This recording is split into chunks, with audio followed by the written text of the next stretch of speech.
Hi everyone, it's Mary again. So, for our last video, we talked about one of the most common objections that you get on the phone, which is, well, let me think about it, right? And we talked about how we're going to use the strategy of going for the no and using the strategy of the boxing objection to handle such a scenario, right? Now, again, like I mentioned within the last video, that going for the no and the boxing objection you're going to maintain those two sales technique within every single conversation that you're going to have with owners, right? So for today, we have another objection that is very common. Everyone gets over the phone, whether you're cold calling, whether you're, closing on that deal, which is I am taking offers, right? So if an owner comes ahead and says, "Well, Mary, I'm taking offers," I'll be like, "Okay, John, how long have you been thinking about selling the property for then?" Okay. So how many offers will you be taking?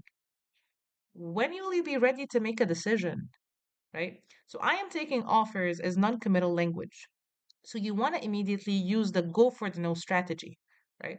So in this case, what I'm going to say is it seems like you're looking into your options but not ready to make a decision anytime soon. And pause. Again, knowing when to pause, knowing when to talk, knowing when to ask the proper questions is your strength over the phone. So never forget that rule, right? So again, if he says, I'm taking offers, I'm just gonna entertain that conversation a little bit and ask him, how long have you been thinking about this selling this property? When will he be ready to make a decision? And then I'm gonna go for the no, use that strategy and ask him, it seems like you're looking into your options, but not ready to make a decision anytime soon. Here I'm going for the no. So I want the owner to tell me, no, I am ready to make a decision. Right? So if he says, no, I am ready to make a decision, I'm going to move into something called the multiple offers scenario, right? So the multiple offer scenario, basically what I want to do is push the owner to give me his premium price. Basically the price he wants on the property, the price that's going to make him sign with me, right? And how I'm going to do that is basically tell him, well, John, is there a price you have in mind that if I can get approved for you, you would award us the opportunity to help you and not go with any other company, right? Now, you can say it in multiple ways. You don't necessarily have to say it this way, but the idea of it is basically get that maximum or get that premium price out of your owner, right? Now, what's going to happen here is one of two things. After running numbers, if we're able to match his price, I'm not going to give him the lowest allowable offer. I'm going to give him his price immediately. Tell him, hey, John, congratulations. I've talked with the financial partner. I managed to get your premium price approved. Now, if I send you the agreement right now for that premium price, the price that you want, will you, right?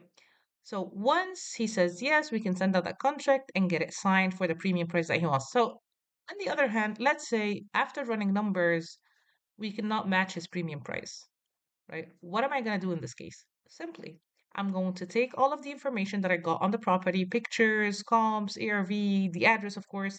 I'm going to send it to the dispo team. The dispo team is going to send it to the current buyers that we have in our buyer pool and try to get a price out of them. If a buyer can give us higher than the premium price of the owner, then let's go ahead and get that property signed with the premium price. If we cannot get a price that is higher, then unfortunately we cannot sign on this deal and we have to move forward. But again, this is how to handle the objection of I am taking offers by using the go for the no strategy. And don't forget about the boxing objection. They're going to help you throughout the conversation. And also by taking the premium price and initiating the multiple offers scenario. Now, thank you for tuning in. Don't forget to, join our Discord server where I'm going to be live every day. So if you need any help or any coaching, you can find me there. I hope everyone has a good day.